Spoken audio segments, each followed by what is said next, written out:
Alright, this is the Undercard hashtag 1A recording. I'm your host, JR, and this is my friend Ben. Hey.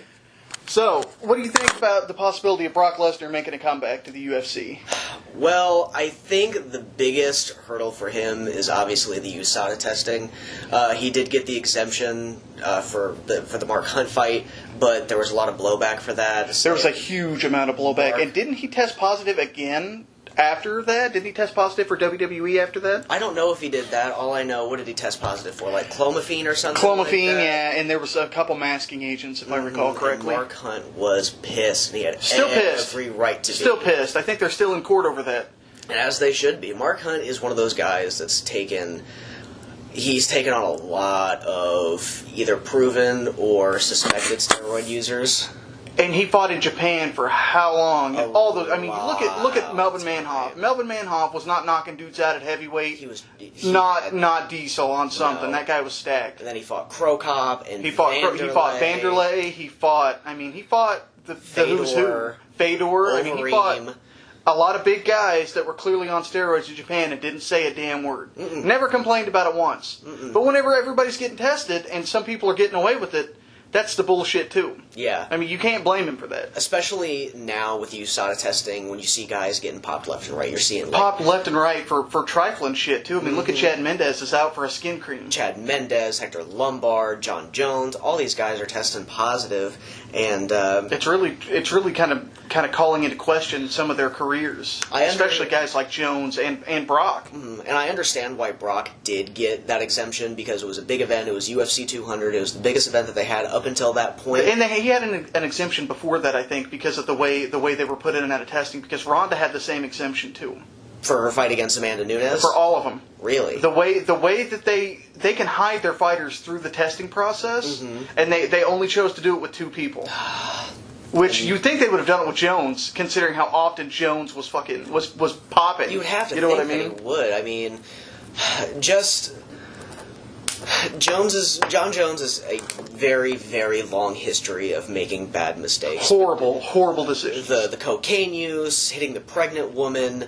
Was this his second positive test for steroids? Second positive test. Because he tested positive before UFC 200, and then after, was it 214? When it was the lead up. Oh, yeah, it was after. It was after that, yep. Not to mention, the recreational drugs, which I used to work with a guy that had been a boxer. And he said, I don't give a shit how much you beat your wife. I don't give a shit how much cocaine you snort. And to an extent, I believe that. But at the same time, MMA has a bad enough rap as it is. You've got to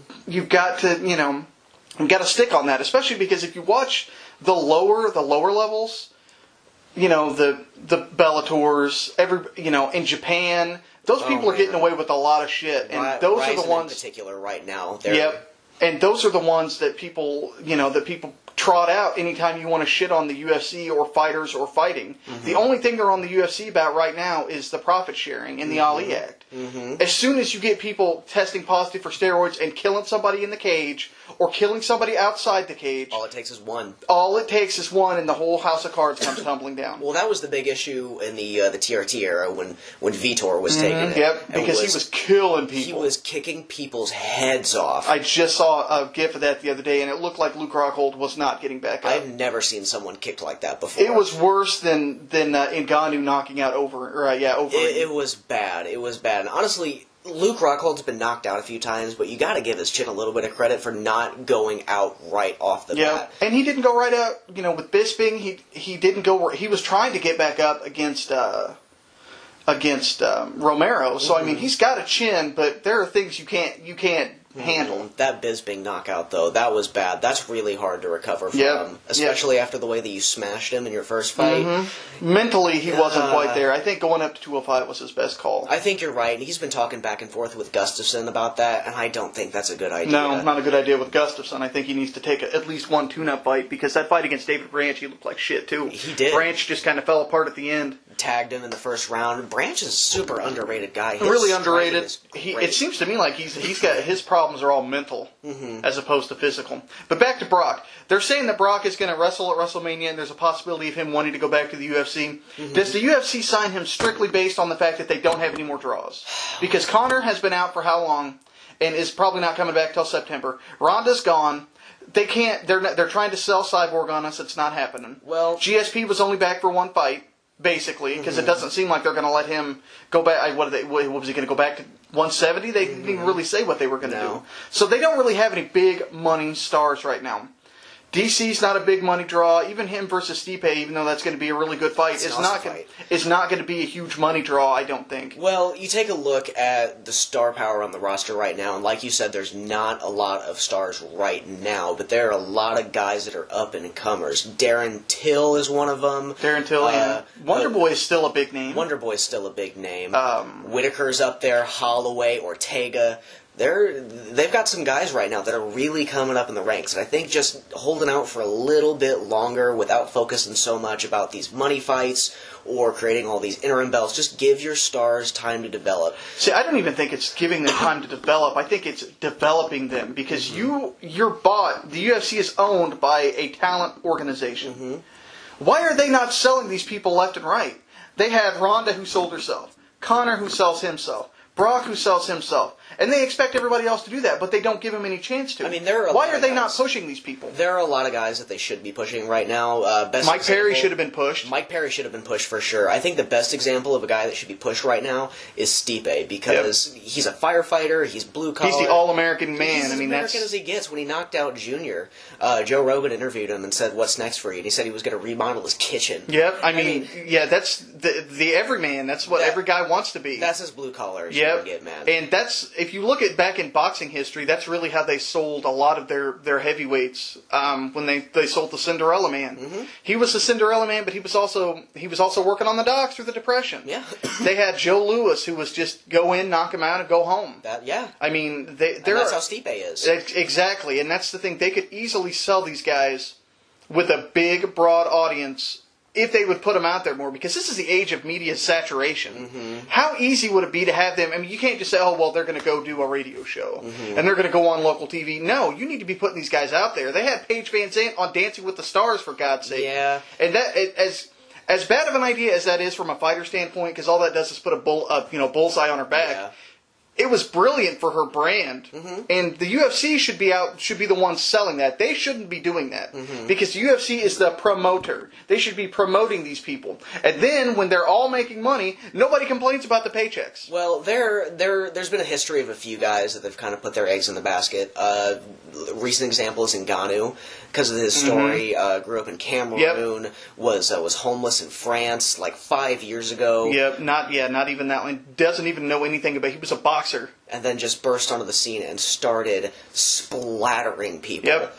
That snowball started building quick as soon as he started putting those hammers on people. And then I think the big promotion that they had with Ngannou when he was fighting Stipe, there wasn't a lot of attention on Stipe in that fight, and I don't think that was really deserved. Not at all. And especially after the fight, when you look at how dominant Stipe was. How dominant he was. Well, even leading up to the fight, they should have looked at that and said, is he going to be able to go 5 rounds? Because Stipe is. And Stipe's not chinning. No, he's not. For a small heavyweight, he only knocked out once by Struve? Struve, yeah. That was the only And that was an aberration. That was like an up-and-comer kind of fight. It was early in his career. Look how he's bounced back. You take a look at some of the guys he's fought on this streak. I mean, Dos Santos, Arlovsky, Hunt, Overeem. Those are some of the hardest hitters ever. The hardest hitters, and some of those guys are really good strategists. Arlovsky has some good strategy. He's got a good coach behind him. Oh, he does. Yeah. Overeem's the same way. Those guys weren't just big hitters, and Stipe beat them not just with his hands, but with his brain. And that's one of the things that I think people overlooked is, maybe athlete versus athlete. If you compare numbers, maybe Ngannou was the better guy. But if you look at the actual fighting, the actual science of fighting, Stipe was clearly the best guy. Oh, absolutely. And Ngannou, I think he's probably beaten some guys that were the better fighter. I think Overeem's a better fighter. He just came in with kind of a weird game plan. He was all unorthodox, and he was very unorthodox, and I think he was afraid of him. He was throwing in the pocket with him, which is a terrible idea. And I think if he had a rematch with Curtis Blades, especially now after the Stipe fight, I think that's a completely different match. I think Curtis Blades was the fight that I remember watching in the lead up to that and thinking, man, this is what Stipe's going to do to him. That jab was just there. If Blades had been a little bit more experienced, he would have won that fight because he was eating a counter every time he stuck him with the jab. And Stipe wasn't going to do that. No, and Blades is only, 26, 27? Young. That's young. For a heavyweight, he's a baby. I mean, shit, he's just starting out. He just beat Mark Hunt, who's 40... 48? No, 46. 43? I think he's 43. Yeah. He's early 40s. He's in his early 40s. I think he's 43. But he beat him, and he beat him pretty decisively. And that was after he beat Derek Lewis, too. Yeah, and Derek Lewis is a damn good fighter, too. One of those guys that can come back at any time. Oh, my God. That last fight he had against Tabora? 44. He's 44. He's 44. Yeah. The fight against Tabora... Well, he was on his way to losing a decision, I think. And then he just got up, got him against the fence, and blasted Tabora. That's you can't let your guard down for a second against Derek Lewis, no matter how... kind of power. Well, and he's got the explosion even when he's exhausted, but he's smart enough to know when to use it. Honestly, I'd like to see him go and train with Yoel Romero for 6 months. I think that would be good for him. Because Yoel Romero's got the same kind of style. I think the wrestling defense is a big part, because he was getting kind of outworked against Tabora in the fight. Yep. And who else? Was it Shamal? What's his name? I can't think of his name, but another fight that he was kind of out-grappled in was the Big Country fight. Yeah, was that the one where he basically bench pressed him off of his chest? I think he did that a few times. Yeah, he's that was his defense. Ridiculously strong. Ridiculously strong and just fast, athletic, and he's got a really good kinetic. He's got a good kinetic knowledge of what to do with his body. Mm-hmm. Like he's clearly a lifelong athlete. Mm-hmm. It was Shamil Abdurakhimov. That's right. I think he was losing that fight. He lost that fight up till the 4th round, and then he beat him, and then he knocked him out. That's the kind of guy that can just pull out a win at any moment. He's like Ortega in that sense. He really is.